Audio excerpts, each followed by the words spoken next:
Usai menjalani serangkaian proses hukum, Komisi Pemberantasan Korupsi (KPK) secara resmi menahan Wakil Menteri Ketenagakerjaan Immanuel Ebenezer atau yang akrab disapa Nul.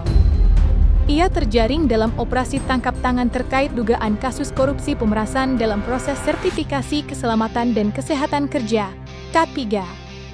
Dengan rompi tahanan oranye dan tangan terborgol, Nul tampak menahan tangis ketika keluar dari ruang pemeriksaan di Gedung Merah Putih KPK, Jakarta Selatan, pada Jumat, 22 Agustus 2025. Sambil digiring petugas menuju ruang konferensi pers, ia beberapa kali mengusap air matanya. Di hadapan awak media, Nul menyampaikan permohonan maaf sekaligus mengajukan permintaan amnesti kepada Presiden Prabowo Subianto.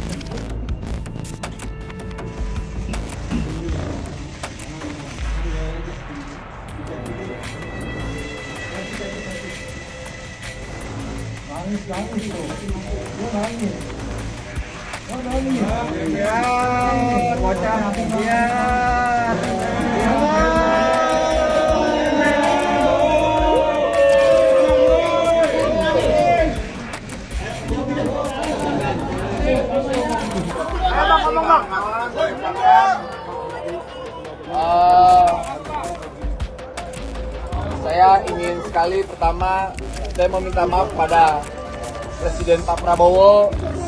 Kedua, saya minta maaf kepada anak dan istri saya. Ketiga, saya minta maaf terhadap rakyat Indonesia. Dan saya juga ingin mengklarifikasi bahwa saya tidak di OTT. Pertama itu. Kedua, kasus saya bukan kasus pemerasan, agar narasi di luar tidak menjadi narasi yang kotor yang memberatkan saya. Dan kawan-kawan yang bersama saya tidak ada sedikitpun kasus pemerasan. Dan apa yang kami lakukan sangat mendukung sekali apa yang menjadi kebijakan KPK. Permintaan amnesti yang disampaikan Nul Ebenezer sontak menyita perhatian publik, termasuk kalangan praktisi hukum. Direktur Eksekutif Indonesia Constitutional Watch, Rasman Aris Nasution, menilai langkah Nul tersebut memiliki makna yang signifikan. Menurut Rasman, permohonan amnesti di hadapan publik justru dapat dimaknai sebagai bentuk pengakuan atas perbuatan yang dituduhkan. Ia menegaskan, dalam konteks hukum, sikap Nul itu justru semakin memperkuat dugaan keterlibatan dirinya dalam kasus pemerasan sertifikasi keselamatan dan kesehatan kerja K3. Tapi saya memang melihat dari awal curiga. Saya curiga. Ini Noel ini kok terlalu menggebu-gebu, terutama yang kaitannya dengan urusan kepentingan karyawan di perusahaan. Memang secara tupoksi, tugas pokok dan fungsi Kementerian Ketenagakerjaan itu berurusan dengan ketenagakerjaan di perusahaan-perusahaan dan lain-lain. Dan ternyata feeling saya nggak meleset bahwa karena ini saya curiga waktu itu apa benar ini bersih ini hatinya gitu ya. Dan ternyata kemarin 2 hari yang lalu kita disajikan dengan pemberitaan bahwa dia di OTT. Dan yang paling membuat saya miris, seorang Noel yang gagah berani, yang keras, tahu-tahu begitu pakai rompi nangis turun dari gedung KPK, mau rilis di media nangis, terus ketika akan dibawa ke mobil tahanan juga merengek, semoga saya diberi amnesti oleh Presiden. Jadi begini ya, ketegasan, keberanian, integritas yang katanya dia bangun dari bawah, ternyata serendah itu. Kalau misalnya dia menjadi tersangka sekarang, kan belum tentu juga dia terbukti di persidangan. Makanya begitu dia minta mohon, pertama dia minta maaf kepada Presiden Prabowo, kemudian dia minta maaf kepada anak istrinya, kepada masyarakat, lalu kemudian dia sempat ngomong, semoga Bapak Presiden memberikan saya amnesti. artinya dia melakukan bahwa apa yang dia lakukan itu benar dan itu adalah satu tindakan yang salah. Jadi sementara di saat yang bersamaan dia mengatakan bahwa dia bukan OTT dan bukan pemerasan. Nah, jadi dia melakukan sikap yang ambivalen. Nah, jadi kalau saya melihat tindakan dari Noel ini, ya telah mencederai pemerintahan Prabowo Gibran yang begitu menggaung-gaungkan anti korupsi. Presiden Prabowo itu sudah berupaya untuk melakukan upaya menutup celah korupsi dengan membawa retret di Akmil Magelang, dengan membangun sinergisitas, dengan pidato presiden di sidang kabinet paripurna yang berulang-ulang menyampaikan agar jangan salah gunakan jabatan Anda.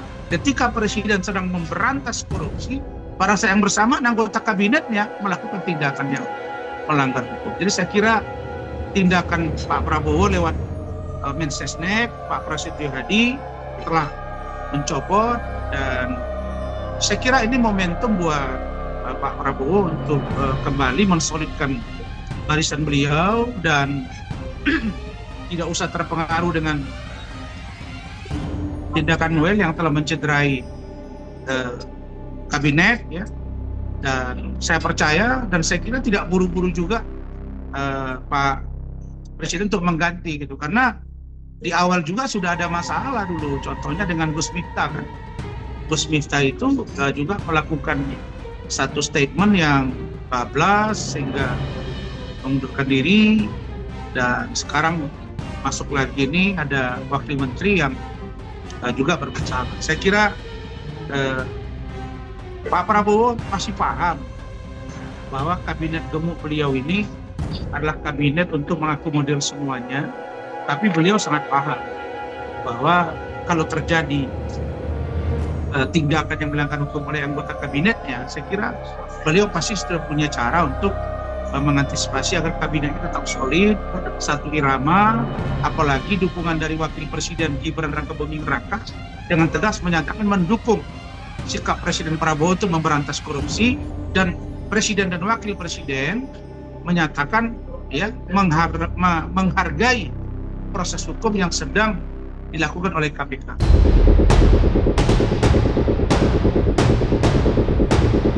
Penetapan tersangka terhadap Immanuel Ebenezer juga mengundang reaksi dari rekan seperjuangannya semasa menjadi aktivis 1998, Firdaus Oiwobo. Ia mengaku sangat menyayangkan kasus yang menjerat Noel, terlebih sosok yang dulu dikenal vokal memperjuangkan reformasi itu kini justru harus berhadapan dengan hukum akibat dugaan korupsi. Meski begitu, Firdaus menegaskan bahwa rasa kecewa tersebut tidak lantas memutuskan tali persahabatan yang telah terjalin sejak lama. Ia menyebut Noel bukan hanya sahabat, tetapi juga rekan seperjuangan di era Presiden Joko Widodo, sehingga ia merasa memiliki tanggung jawab moral untuk tetap mendampingi. Lantas benarkah Firdaus Oiwobo bersedia menurunkan pembasmi untuk membantu Ebenezer?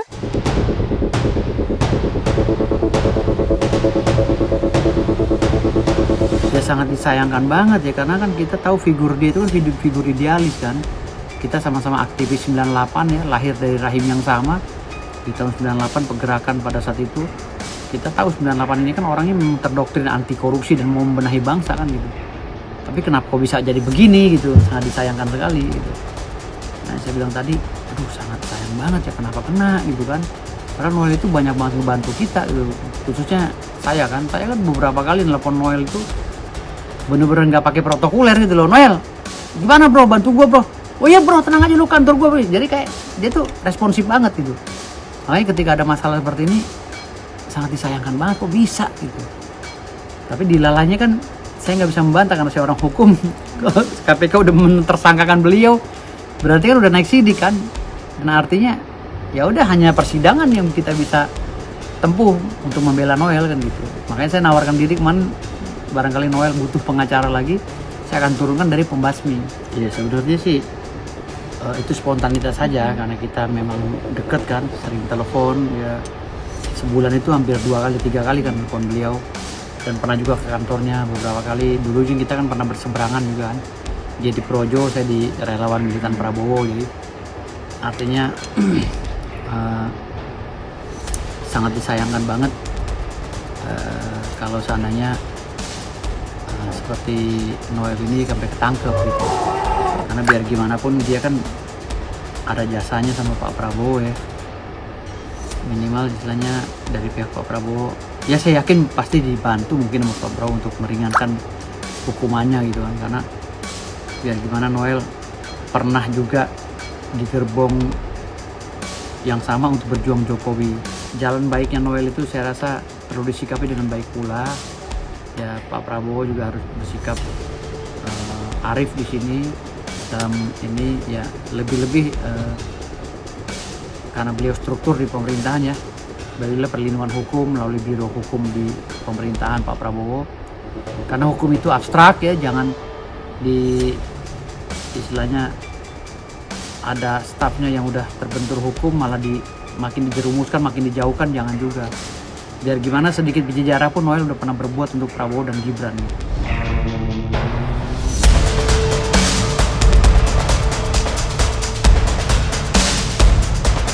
Jangan lupa untuk like, subscribe, dan juga share channel YouTube Cumi Cumi.